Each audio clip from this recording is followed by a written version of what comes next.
Ultimately, when we have 3D technology commonly available to us, and it's coming very soon, we'll add the other ingredients in our technology. So we'll be able to smell and taste, and that's in consciousness research, that's called qualia. Qualia is a quality of consciousness. So, words are just noises and squiggles on a piece of paper that symbolically represent this internal experience, which is very rich, which is very raw, which is primal.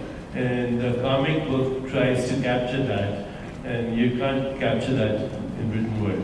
Although, if somebody is a great writer, like say, the woman who wrote Harry Potter, then even as you read, these images are evoked in your consciousness.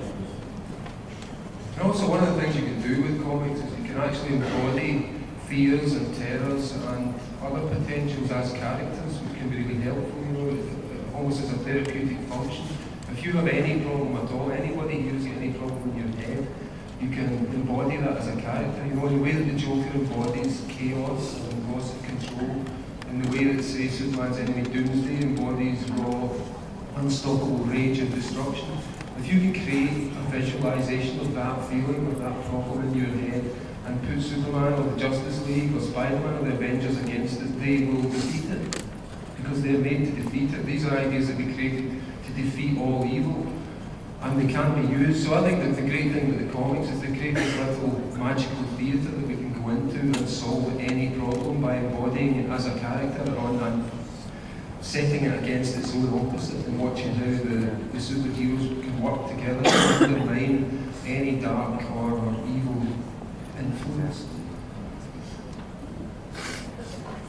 I'm a huge fan of comics, have been for a long time. I think it's a completely unique form of storytelling which has been around forever. It's hieroglyphics on a click and cave paintings in original times. And I'm a big Alan Moore fan, and Alan has for years talked about the form of storytelling that comics deliver, which is completely unlike, you can go see a $200 million movie and comics, and it's spectacular, but it's a one-way street in terms of the storytelling. You sit in the audience, you watch whatever some editor has got up, whereas in comic books, you sort of guide the storytelling and you just ingest that entire page. So I don't want to get too geeky, but I just think it's a unique form of storytelling. Although, yeah, this is probably the place if I'm going to get geeky.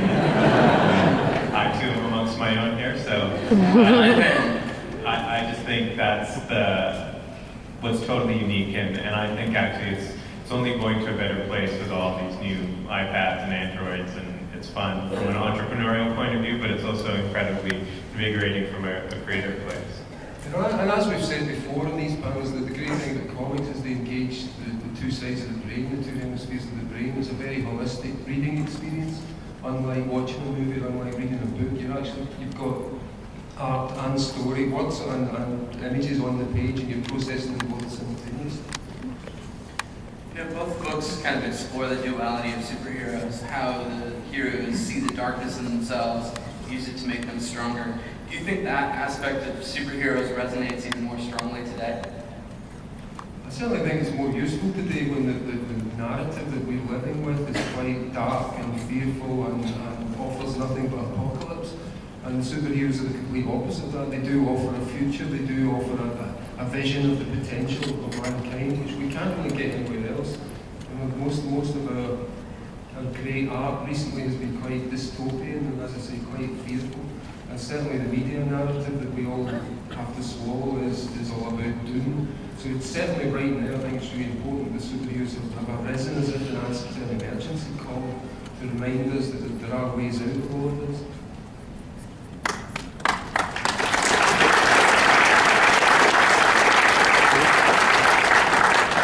When new superheroes emerge, what can their stories tell us about the world climate at that moment? I think the next generation of superheroes are going to be cross-cultural. So they're hybrids of the imagination of different cultures. and they are also going to navigate not just on planet Earth, but across the seas of space. So they will provide new raw materials for our collective imagination, a new form of mystery, adventure, wonder, but also a new identity. You know, usually we associate superheroes with a particular culture, but as we move into the future and our collective mind gets more entangled, and it's getting more and more entangled. For example, Gautam's son, who's only 3.5 years old, speaks Chinese, Spanish, English, and Hindi. And that's because he listens to his environment at 3.5 years. So that's the future. And as we move into the future, we're going to go beyond just limited cultural identity or national identity. You know, Einstein once said, nationalism is an infantile disease. It's the measles of humanity. And it is because of that tribal nature that we have, that we still have wars. Okay, but as we shift our identity, and you know, it's happening. How many of you know that, you know, the most frequent name given to a child in Egypt a couple of months ago was Facebook? What? Literally.